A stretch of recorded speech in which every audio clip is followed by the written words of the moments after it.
In my work in autism, anxiety is a recurring thing. It is permanent in an autistic person's life.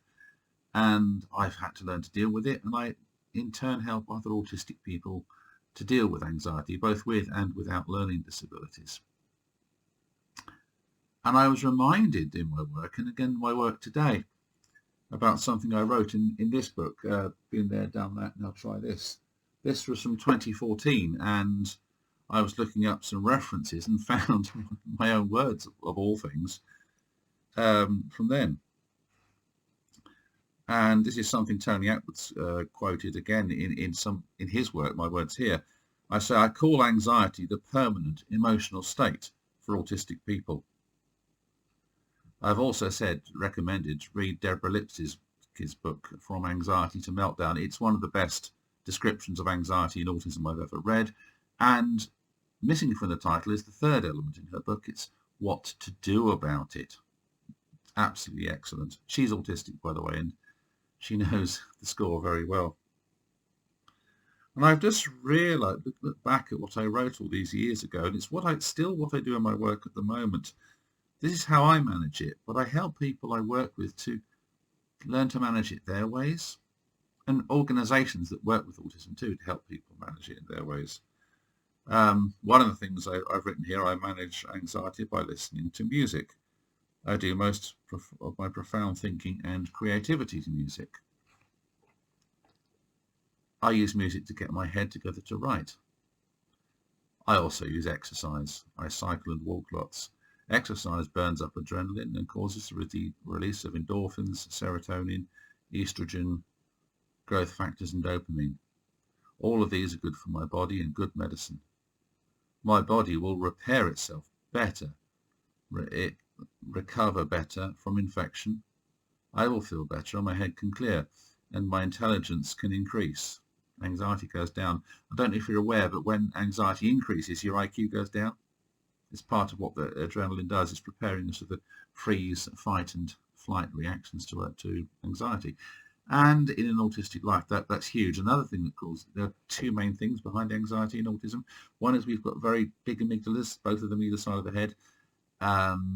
We know in autism they grow big in the first place, and they're better connected to the rest of the brain, so we have a huge ability to feel emotion and feel anxiety.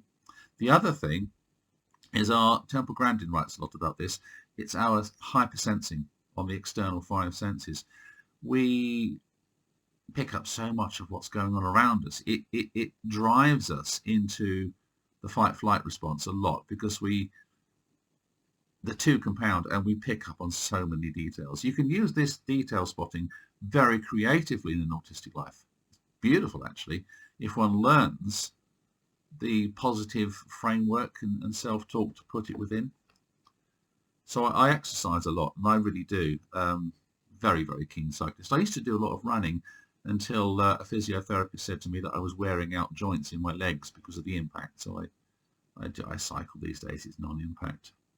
Another thing that's relevant is our family has a dog. Walking gives him exercise. Both me and the dog share production of oxytocin, which helps feeling calm and relaxed. A dog is a wonderful friend to have, and they're very good at not talking back. They're very good listeners. And of course, dogs keep everything confidential. Dogs also are very natural about giving and receiving love. That's quite superb. And our one's a little roughy-tufty little terrier, and he's very good at that.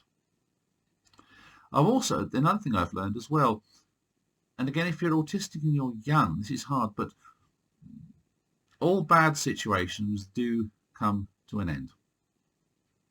I've just learned it. I'm in my late 50s, picked that one up, and I help other young autistic people, learn what I didn't know when I was young. It does end.